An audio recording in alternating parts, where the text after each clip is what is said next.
బయోడైజెస్టర్ tank ఇక్కడ మనం చూస్తున్నాము. 10 అడుగుల వెడల్పు, 40 అడుగుల పొడవు ఉంది. దాదాపు 36,000 లీటర్ల ద్రావణాన్ని నిల్వ చేసే కెపాసిటీ దీనికి ఉంటుంది. కానీ ఇందులో 15,000 లీటర్ల ద్రావణాన్ని నిలుపుకుంటున్నారు. దీన్ని జీవామృతాన్ని ఫిల్టర్ చేయడం కోసం ఏర్పాటు చేసుకున్నాం అంటున్నారు. అంటే ఫిల్టరైజ్డ్ జీవామృతము. సేంద్రియ వ్యవసాయం చేస్తున్న రైతులు చాలా మంది జీవామృతం తయారు చేసుకుంటూ ఉంటారు. సో ఇక్కడ ఈ డ్రమ్ ఏర్పాటు చేసుకున్నారు. ఈ డ్రమ్ నుంచి 4 ఇంచుల పైపు ద్వారా లోపలికి కనెక్షన్ ఇచ్చుకున్నారు.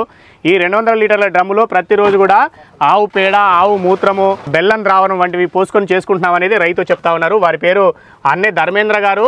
గుంటూరు జిల్లా మంగళగిరి మండలంలోని పెదవడ్లపూడి గ్రామంలో దాదాపు 80 ఎకరాల్లో అనేక రకాల పంటలు సాగు చేస్తున్నారు. జామ పండిస్తున్నారు, మల్లెపూలు సాగు చేస్తున్నారు, వరి పండిస్తున్నారు. లోపలికి రోజుకు 300 లీటర్లు పోసుకుంటారు. అవతల చివరిలో 300 లీటర్లు బయటికి తీసుకుంటారు. రోజుకి 50 రోజులు పోసుకుంటారు. 50 రోజులు పోసుకున్నాక 51వ రోజు నుంచి అవతల తీసుకోవడానికి అవకాశం ఉంటుందనే విషయాన్ని చెప్తా ఉన్నారు. సాధారణంగా తయారు చేసుకునే జీవామృతంతో పోల్చినప్పుడు దీంట్లో ఎక్కువ పోషక విలువలు ఉంటాయా? ఎక్కువ ఉంటాయి అనేది కూడా వారు చెప్తా ఉన్నారు. సో దీని మొత్తానికి సెటప్కి ఈ ట్యాంకుకు 38,000 రూపాయలు ఖర్చు అయింది. ఇట్లా ఈ సెటప్ అంతా చేసుకోవడానికి దాదాపు 50,000 రూపాయలు ఖర్చు అయింది.